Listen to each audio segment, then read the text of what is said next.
শুভ সকাল বন্ধুরা, লাড্ডু গোপাল লাইফস্টাইল চ্যানেলে আপনাদের সবাইকে স্বাগত জানাই। আজকে সম্পূর্ণ নতুন একটি ব্লগ। ওর বাবা যে কি সুন্দর করে নিজে হাতে একটি 5 লিটারের তেলের ড্রামকে কেটে কত সুন্দর একটা আলাদাই মন থেকে ডিজাইন করে একটা গোপু সোনার জন্য সিংহাসন বানিয়ে নিয়েছে। তো আমি নিজেই ভাবতে পারিনি যে কি করে বানালো সিংহাসনটা। এটা কিন্তু হঠাৎ করে ওর বাবার মাথায় প্ল্যান এলো, দিয়ে নিজে থেকেই বানিয়েছে। এই দেখুন সিংহাসনটা আমি প্রথমেই দেখে দিলাম। ব্লগটা আমি ছোট্ট করে এনেছি।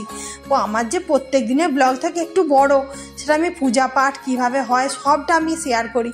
আর আজকে আমি গোপু সোনা শুধু সিংহাসনে বসাবো আর একটু খাবার দাবার দেবো, শুধু সেইটুকুই দেখিয়েছি। ব্লগটা বেশি বড় রাখিনি।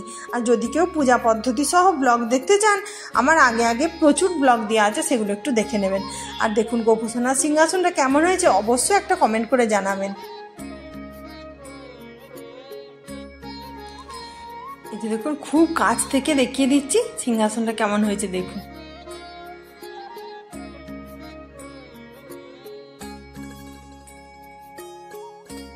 এরপরে দেখুন এই যে এই সিংহাসনটা বার করছি গোপু সোনা, এটাও ওর বাবা নিজে হাতে তৈরি করেছে।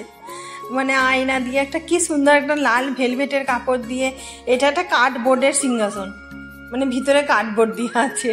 মানে নিজে থেকে কত সুন্দর সুন্দর করে বানিয়ে দেয়।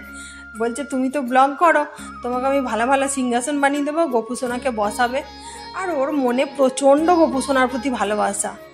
এই যে দেখুন কীরকম লাগছে। আর আমার মন্দিরটা বেশি বড় নয়, ছোটোর মধ্যে রাধাকৃষ্ণ, লক্ষ্মীনারায়ণ আর গোপু সোনার বসার জায়গার কামধেনু থাকে। এই যে দেখুন গোপু সোনাকে বসিয়ে দিচ্ছি। গোপু সোনাকে বসিয়ে আমি সব কিছু শৃঙ্গারটা রেডি করে দিচ্ছি। আর তারপরে বলবেন যে গোপু সোনাকে কেমন লাগছে সিংহাসনে বসে। অবশ্যই একটা কমেন্ট করবেন। আপনাদের একটা লাইক, কমেন্ট, শেয়ার আমাকে অনেক কিছু ভালো ভালো ভিডিও বানাতে অনুপ্রাণিত করবে। প্লিজ সবাই কমেন্ট করে জানাবেন যে আমার গোপু সোনাকে কেমন লাগছে সিংহাসনে বসে।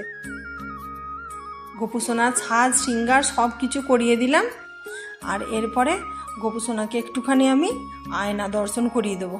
মানে সাজ শৃঙ্গার, সিংহাসনে বসা সবটাই গোপু সোনাকে আয়না দর্শনটা করিয়ে দিতে হয়। বাস, আর আমি বেশি কিছু পূজা দেখাবো না। এবার গোপু সোনাকে একটু ভোগ নিবেদন করব।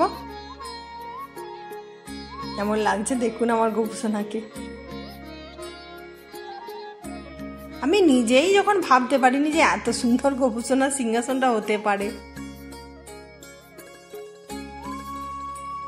মানে মাথায় যে বুদ্ধিগুলো আছে হয়তো গোপু সোনারই আশীর্বাদ। আর গোপু সোনাকে আমি একটু খাবার দিয়ে দিলাম দুপুরে।